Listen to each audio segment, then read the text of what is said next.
ሰላም እንዴት ናችሁ? ዶክተር ዮናስ ነኝ። ዛሬ አማኑኤል ሆስፒታል በተደጋጋሚ የሚከሰት አንድ ታሪክ ነው የምነግራችሁ።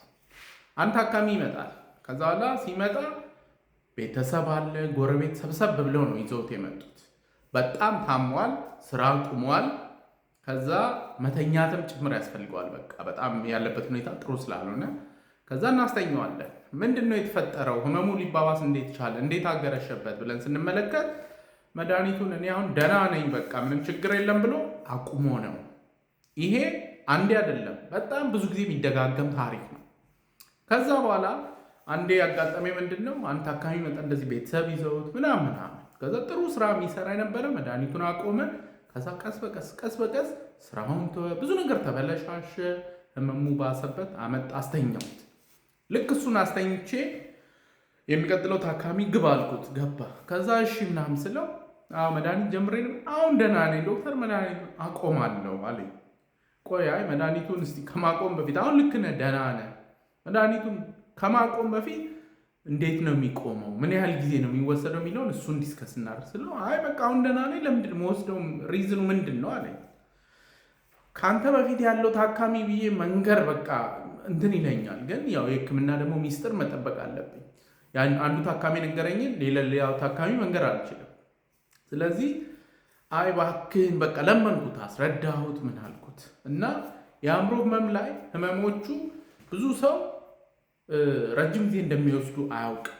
አንድ ሰው ዲፕሬሽን ካጋጠመው ዲፕሬሽን ማለት ቀላል ዝም ብሎ ይሄ ደበረኝ እንደምንለው አይደለም፣ ሲሪየስ የሆነ ህመም ነው እና ያ የዲፕሬሽን ስሜት እስከ 13 ወር ድረስ ይቆያል። አንድ ሰው ዲፕረስድ ከሆነ ለረጅም ጊዜ መቆየቱ አይቀርም። አንድ ሰው ስኪዞፍሬኒያ ካለበት ለረጅም ጊዜ ሊያገረሽበት ሪስክ አለው። ባይፖላር ህመምም ተመሳሳይ ነው፣ የጭንቀት ህመሞችም። ስለዚህ ሲቆም መድኃኒቱ ሊቆም ይችላል፣ ችግር የለውም። ግን መሟላት ያለባቸው ነገሮች አሉ፣ ማየት ያለበት ነገሮች አሉ፣ ማቀናነስ ያስፈልጋል።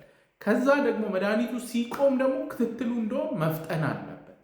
በፊት ለምሳሌ መድኃኒት የወሰዱ ሰዎች እስከ 6 ወር ድረስ ቀጠሮ እንሰጣለን። ከሩቅ ቦታ ሲመጡ የትራንስፖርት የለኝም ካላን ሰው ምንም አማራጭ የለም፣ መድኃኒቱን ውሰድ ከ6 ወር በኋላ እናነቃለን።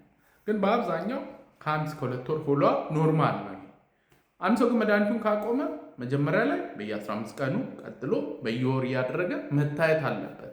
በቃ ድኛለሁ ምናምን ብሎ በራስ ደግሞ ማቆም በጣም ሪስኪ የሆነ ነገር ነው እና ምለምናችሁ ይህን ቪዲዮም ደግሞ ለብዙ ሰዎች ሼር እንድታደርጉት የምፈልገው በጣም ብዙ ሰዎች በራሳቸው በቃ አሁን ድኛለሁ ብለው በማቆማቸው ነው። አንዳንድ ሰዎች ይረዱታል፣ ራሳቸው አቁመው አገርሽቶ የሆነ ሳለ ይነቃሉ። እንደዛ ደግሞ ሲሆን ሌት ይሆናል። በጣም ብዙ ነገር ላይፋቸው ላይ ሜስዶ ነው፣ ከዛ ብዙ ዋጋ ከፍለውበት ነው እና ቪዲዮ ሼር አድርጉልኝ። የአእምሮ መድኃኒቶች ይቆማሉ፣ ግን ጥንቃቄ ክትትል ያስፈልጋቸዋል። ሁልጊዜ እንደምለው ያለ አእምሮ ጤና የለም። ደህና ሁኑ።